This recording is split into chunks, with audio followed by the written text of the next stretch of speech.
2021 সালে যখন বার্সেলোনা স্ট্রাইকারের প্রয়োজন ছিল, ঠিক বায়ার্ন মিউনিখ ছেড়ে উঠতে থাকা লেভানডস্কি আমাদের জন্য সাইন করে এবং তার জন্য আমি তার প্রতি কৃতজ্ঞ এবং সব সময় এই কথাটা আমি বলবো এবং মাথায় রাখবো।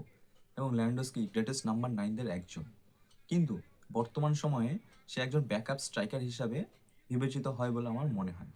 পিওর নাম্বার 9 একটা গুরুত্বপূর্ণ ভূমিকা রাখে, যেটা প্রত্যেকটা ম্যাচে সমান গুরুত্বপূর্ণ থাকবে। যেমন আজকের দিনে আপনি রাফিনিয়াকে দেখতে পারেন, লামিন ইয়ামালকে দেখতে পারেন, পেড্রিকে দেখতে পারেন, বা বায়ার্ন মিউনিখে বর্তমানে থাকা হ্যারি কেইনকে দেখতে পারেন, যারা ছোট্ট সুযোগগুলোকে একটা গোলে কনভার্ট করে এবং তাদেরকে নিয়েই আমাদের এগিয়ে চলতে হয়, কারণ একটা গোলই সব কিছু একটা টিমের জন্য।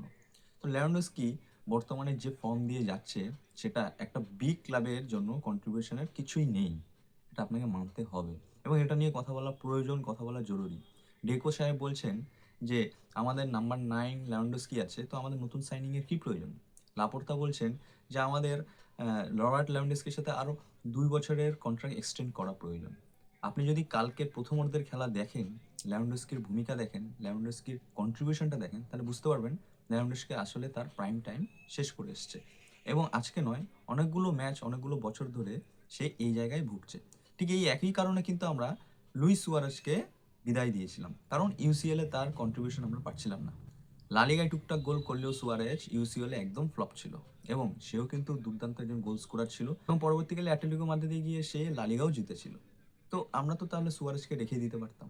আমাদের ভাইটাল গেমে আপনার সামনে যখন পিএসজি থাকবে, রিয়াল মাদ্রিদ থাকবে, বায়ার্ন মিউনিখ থাকবে, লিভারপুল থাকবে, সেমিফাইনাল থাকবে, ফাইনাল থাকবে, তখন আমরা আমাদের নাম্বার 9 থেকে হিউজ কন্ট্রিবিউশন চাই। সেই সময়ে আপনি কিন্তু এত সুযোগ পাবেন না। আজকে পেড্রি আপনাকে 5টা বল দিচ্ছে, রাফিনি আপনাকে 2টো বল দিচ্ছে, 7টা বলের মধ্যে আপনি 2টো গোল করছেন। সেই গোলগুলো আমরা সেলিব্রেট করছি, কিন্তু আর বাকি মিসগুলো যেগুলো হচ্ছে তা বলি না, বা কথা বললে খারাপ হয়ে যায়।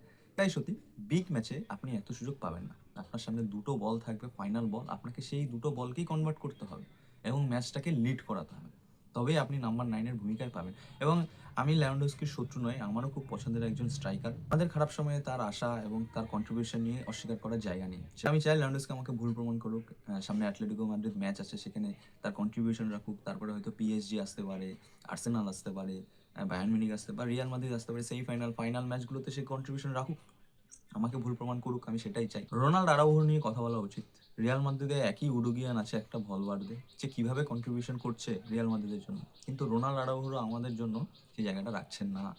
রোনাল্ডো আরাউহো কালকে যেভাবে সাবস্টিটিউট হিসেবে আসলো এরিক গার্সিয়ার হয়ে, এত ঊর্জা নিয়ে, এত কনফিডেন্স নিয়ে, কিন্তু খেলায় তার বিন্দুমাত্র দেখা যায়নি। এর জন্য বল হেডে উঠছে, কিন্তু বলটা সেই বক্সেই পড়ে থাকছে। লামিন ইয়ামালের একটা ব্যাক পাস ছিল, যেখান থেকে সেই ভুল পাস থেকে একটা রিয়েটাক হয় এবং সেইখান থেকে অ্যাসিস্ট হয়ে যায়, যেখানে সম্ভাব্য ব্লকেজ করা যেত। আরাউহের দুপায়ের মাঝখান থেকে সেই অ্যাসিস্টটা হয়ে যায়। দেখবো সেমিফাইনালে গিয়ে বা কোয়ার্টারে গিয়ে বা ফাইনালে গিয়ে এমন একটা ব্লান্ডার করে রেখেছে আরাউহো, বা রেড কার্ড খেয়ে আছে, যেখান থেকে আমরা আর ফিরে আসতে পারছি না। তা আমাদের একটা স্টপারও প্রয়োজন, সেটা মাথায় রাখা উচিত। হ্যাঁ, আমাদের টাকা নেই, কিন্তু মার্কোস সেনেসির মতো ফ্রি এজেন্ট আছে, তাদের নিয়ে পরিকল্পনা করুন।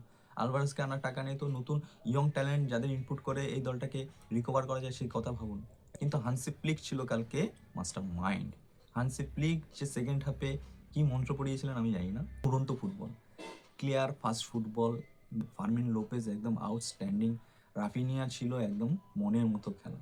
রাফিনিয়ার এই কন্ট্রিবিউশন না থাকলে, পেড্রির এই কন্ট্রিবিউশন না থাকলে, ফার্মিন লোপেজ, লামিন ইয়ামাল না থাকলে, যেদিন অফ যাবে সেদিন রবার্ট লেভানডস্কিটা কি করবে, এটাই হচ্ছে ব্যাপার। যেদিন পেড্রি অফ যাবে সেদিন দেখবেন আসল বার্সেলোনার পরিচয়। তা আমি আশা করব হানসি ফ্লিক আবারও দুর্দান্তভাবে আমাদের আর্সেনাল, অ্যাটলেটিকো মাদ্রিদের এগেনস্টে জয় করিয়ে নিয়ে যাবে। একটা খুব বড় ইস্যু হয়ে যাচ্ছে, এর আমাদের গোলকিপার গার্সিয়া হয়তো 2 থেকে 3 সপ্তাহের জন্য বাইরে চলে গেলেন। আমি আশা করবো খুব দ্রুত তিনি রিকভারি করবেন এবং বার্সেলোনার জন্য কন্ট্রিবিউশন রাখবে। ভালো কন্ট্রিবিউশন রেখেছে জেরার্ড মার্টিন, খুব সুন্দর ওভারল্যাপ করছিলেন, আপ ডাউন করে নিচেও কভার করার চেষ্টা করছিলেন, কয়েকটা ভুল ছাড়া সে দুর্দান্ত ইম্প্যাক্ট রেখেছিলেন। কুপার্সির সাথে লাইন মেনটেন করছিলেন। কুপার্সির ইয়েলো কার্ডটা আমাদের সামনে ভোগাতে পারে, তার এটা মাথায় রাখা উচিত। তবে কালকের 7-2 বা 8-2-এর একটা এগ্রিগেট যে বিশাল ব্যবধান, এটা মাথা থেকে নামিয়ে রাখুন। সামনে কিন্তু আরও কঠিন প্রতিপক্ষ, তাদের মাঠে গিয়ে খেলতে হবে, আমাদের মাঠেও খেলতে হবে। 2019-এর পর থেকে স্পটিফাই ক্যাম্প নিয়ে এরকম শুরু, যেটা আমাদের কাছে অবিশ্বাস্য, এবং আগেও আমরা এরকম স্কোর লাইন দেখতে অভ্যস্ত হতে চাই বিগ টিমগুলোর সামনে। Vamos Barcelona.